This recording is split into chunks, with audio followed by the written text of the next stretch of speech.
c'est populaire, même chez Bogart. Ben c'est vrai, chez Bogart, c'est un restaurant et un nightclub. C'est le plus branché de Québec depuis plus de 30 ans. On commence par manger comme des rois avec les tapas, grillades, pâtes, pizzas, poissons, fruits de mer. Ensuite, la soirée, les mercredis latinos, les dimanches sorties de filles. Ce soir, mangez et sortez chez Bogart. Plutôt chic, un peu rebelle, boulevard Laurier, stationnement intérieur et service de raccompagnement gratuit. La chronique hockey.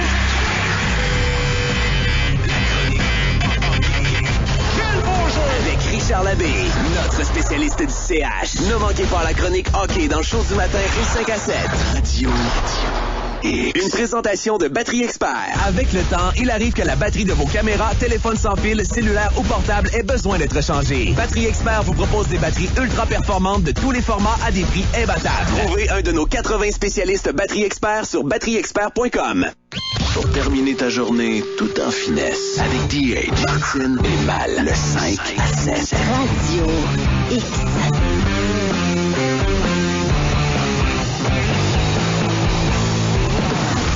Quitter le Québec. On parle avec un Québécois ou une Québécoise, quelque part sur la planète. Loin d'ici, loin en Titi. Quitter le Québec. On termine l'émission du 5 à 7 de cette semaine. Martine, on va aller faire un tour à Vancouver parce que c'est la chronique Quitter le Québec en collaboration avec le site Internet Quitter le Québec. Il y a Yannick qui est aussi. Yannick, lui, est au Japon. Non, il est où, donc? Il est à Hong Kong. C'est ça, je t'agace. C'est beau, Danny. Ouais. Et Julie Lesage aussi qui est au Texas. Mais là, on va aller faire un tour. On va jaser avec Michel Aubry qui est en Colombie-Britannique. Bonjour, M. Aubry. Bonjour. Ça va? Ça va bien, toi? Oui, très bien. Merci d'être là et de répondre à nos questions. Il fait autour de quoi? Moins 10, moins 15 aujourd'hui au Québec. À Vancouver, il fait combien?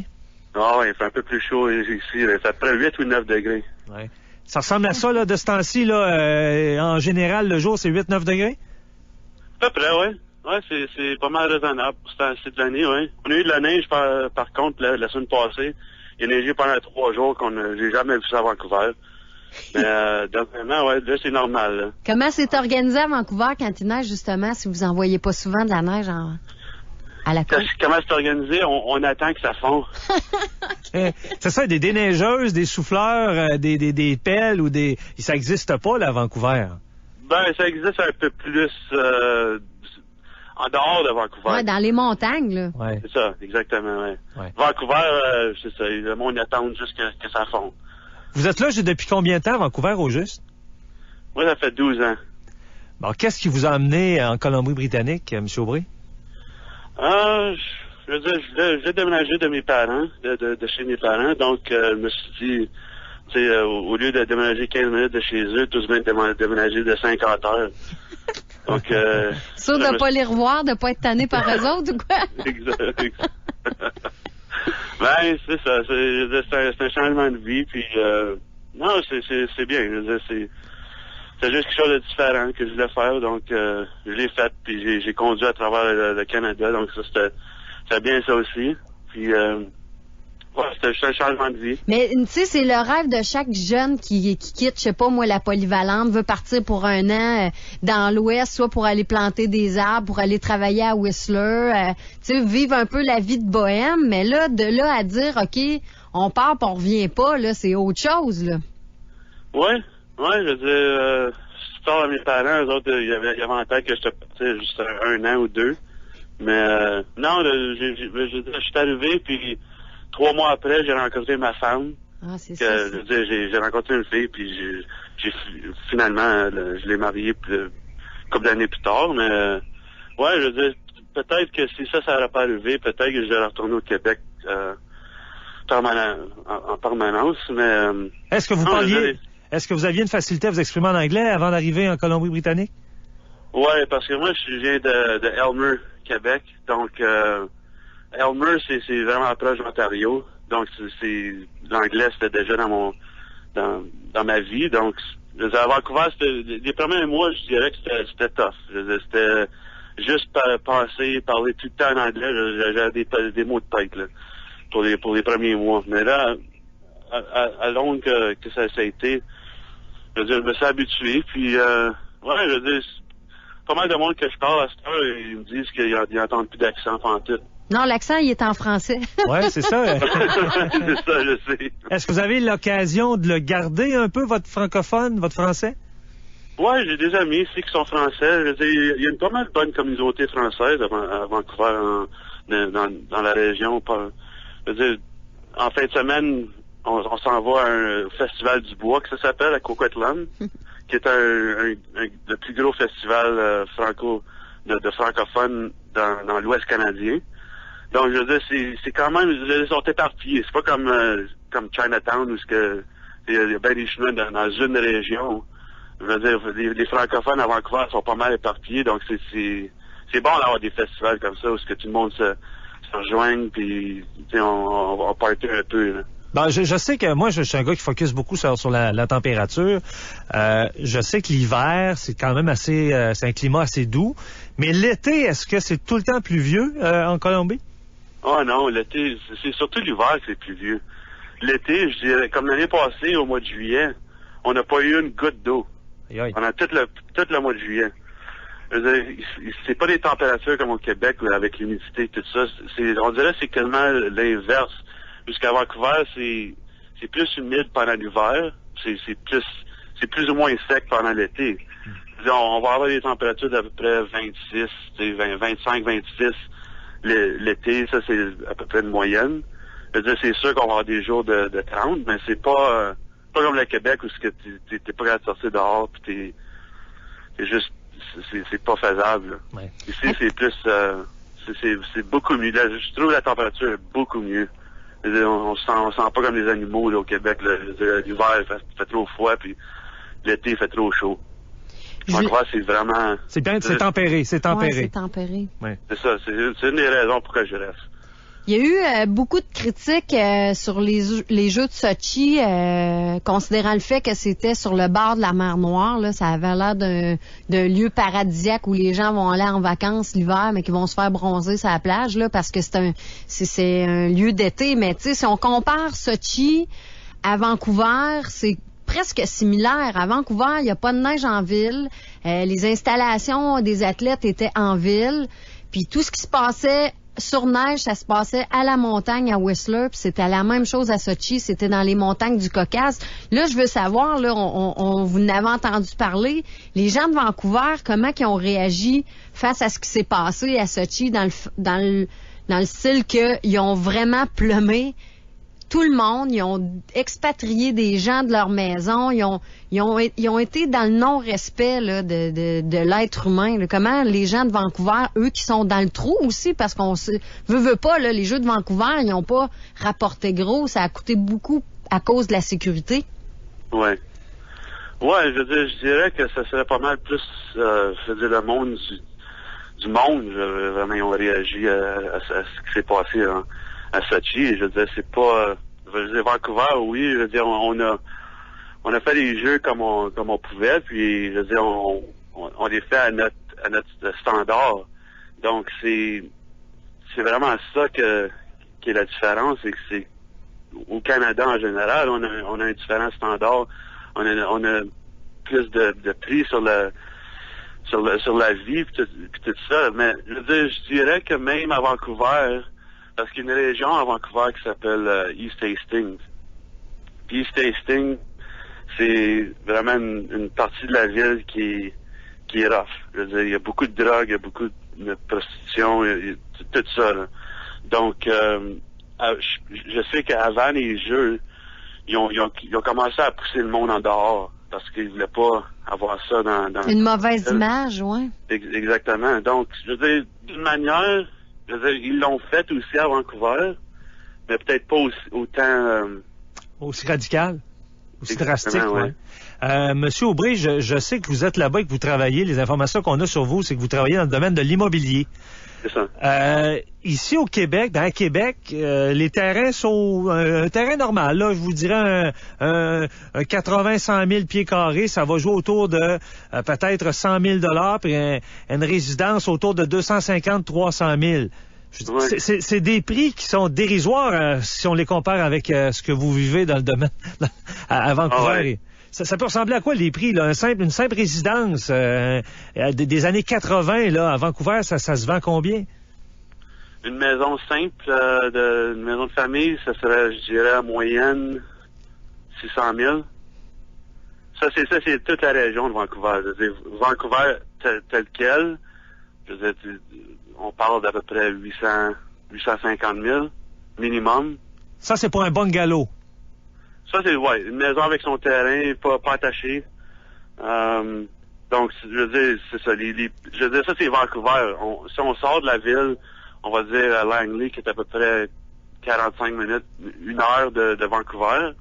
Là, on regarde des prix un peu plus raisonnables, à peu près 500 000.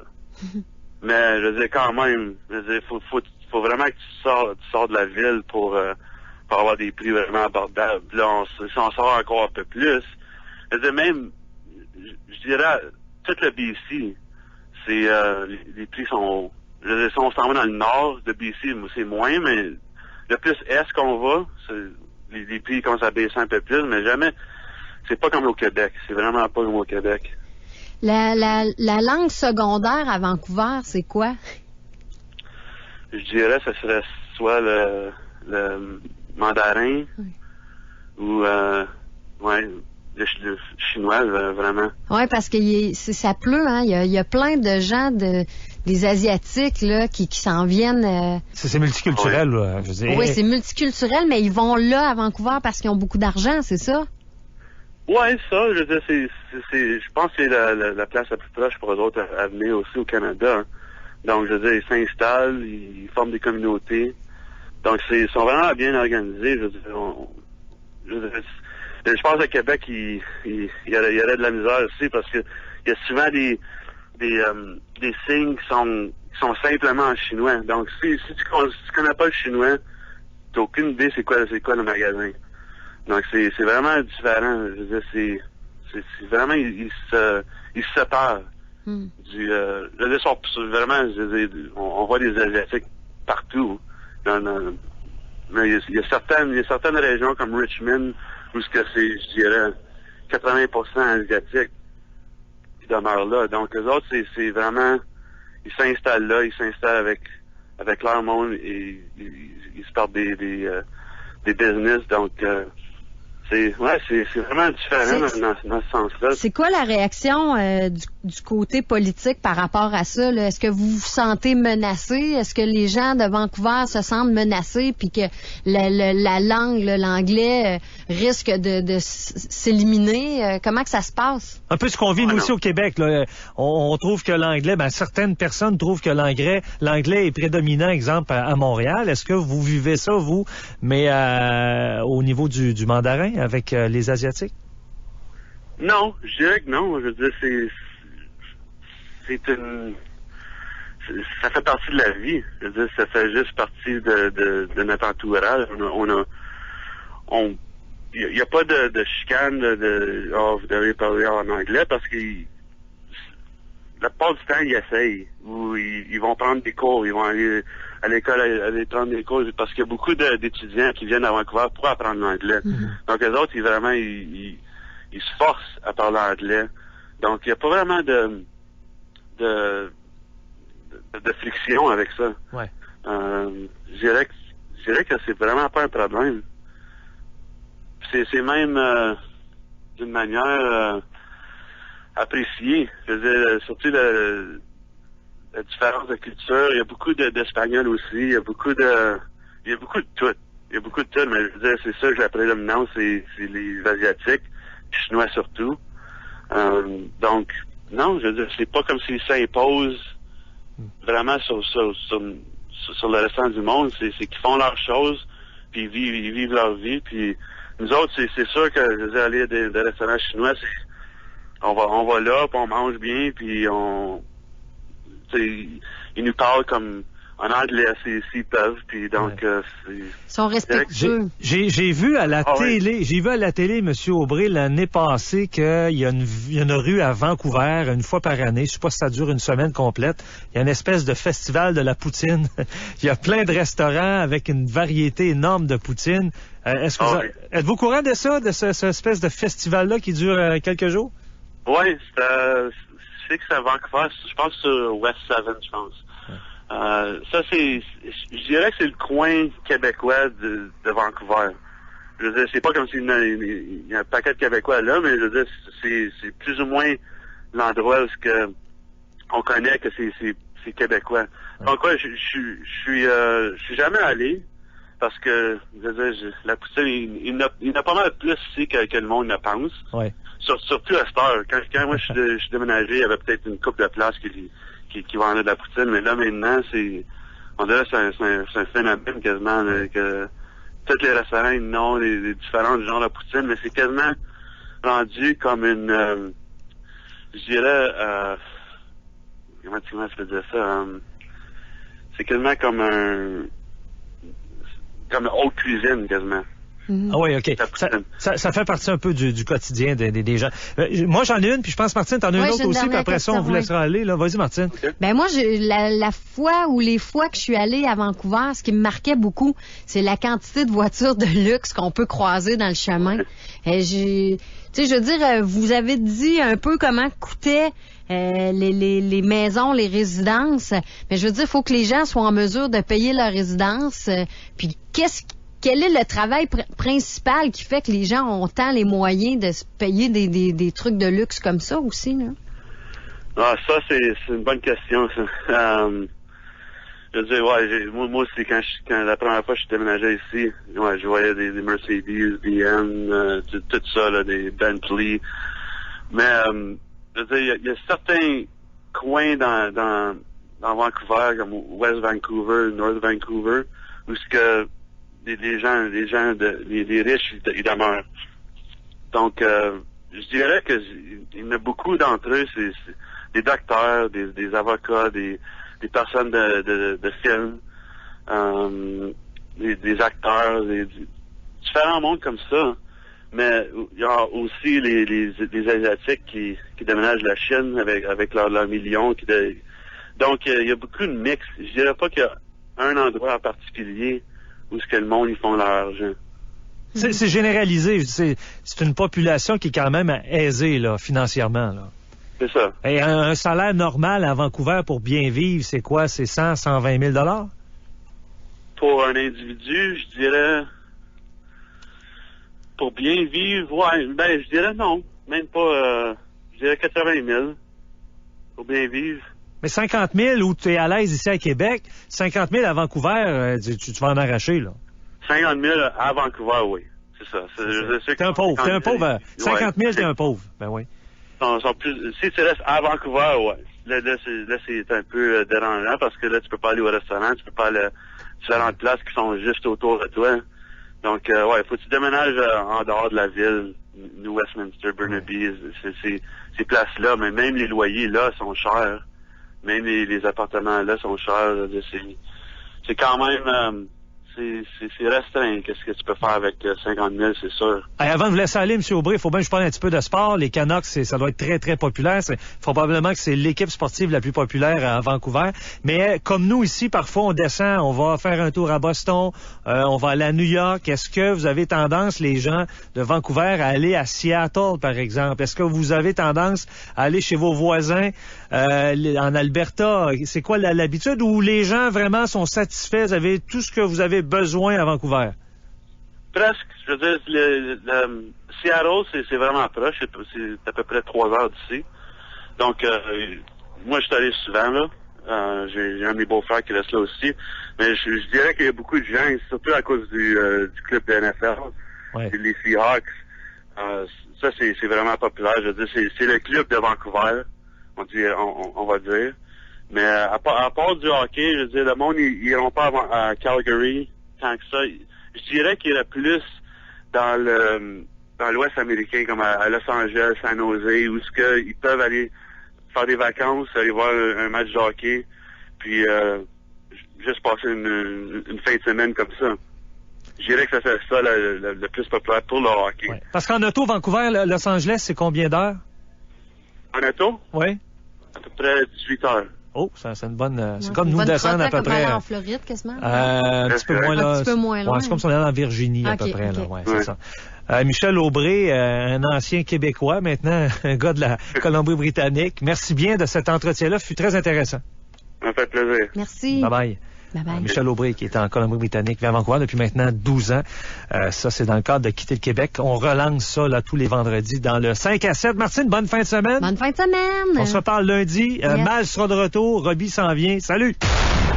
Le 5 à 7. Le 5 à 7. Radio X. La capsule événement, une présentation de Musique Richard Gendreau. Musique Richard Gendreau, c'est le plus grand choix d'instruments de musique à Québec depuis 1981. Les plus grandes marques, le plus gros inventaire, des guitares, des batteries, des amplis, des consoles, des pianos, bref, de tout pour bien s'équiper. Visitez musiquerichard.com pour consulter nos prix et nos spéciales.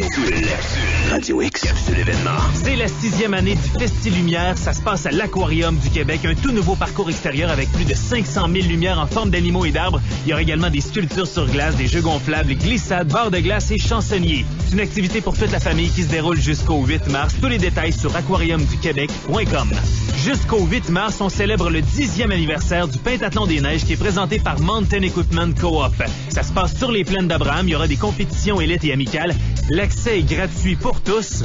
Et c'est avec le soutien de Merrell, Canac et PCN.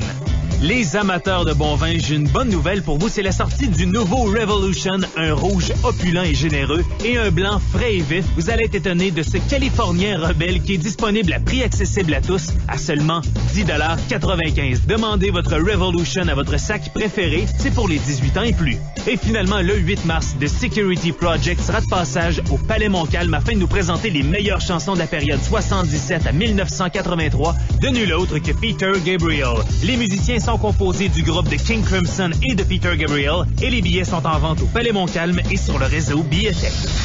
La vente Expo Solaris se poursuit jusqu'à samedi chez Solaris Québec. Changez vos portes et fenêtres maintenant et profitez du financement avec Accordé. 1 an sans paiement, sans intérêt et du crédit d'impôt Éco-Rénov pour obtenir des économies jusqu'à 20%. L'Expo Solaris jusqu'à samedi, 710 Bouvier. Normal. Pas normal. Boucher, Lanty. électricité, plomberie, chauffage. C'est nous les experts. Quand c'est pas normal. 418-623-2323. Je m'en vais magasiner avec ma mère. Encore? Mais vous allez où? On commence chez Jean Coutu. En fin de semaine, pour chaque 50 $ de cosmétiques, on reçoit 50 000 de récompenses Air Miles en prime. Tu connais ma mère pis c'est Air Miles. Mais attends, on va revenir pour dîner, là. Tu me prépares un bon petit lunch? Hey, oh, attends, là, je suis pas invité. Moi aussi, j'aime ça, les récompenses, tu sais. Obtenez 50 000 de récompenses Air Miles pour chaque 50 $ de cosmétiques ce samedi et dimanche chez Jean Coutu. J'en vais chez Jean Coutu. Les détails dans votre circulaire. Bureau en gros a de gros rabais sur tout ce qu'il faut pour démarrer votre entreprise dans votre garage. Des ordinateurs, des tablettes, des imprimantes 3D, jusqu'au café, collations et boissons pour stimuler les grandes idées. Oui, Bureau en gros a tout ce qu'il faut. Notre entreprise va être tellement grosse, là.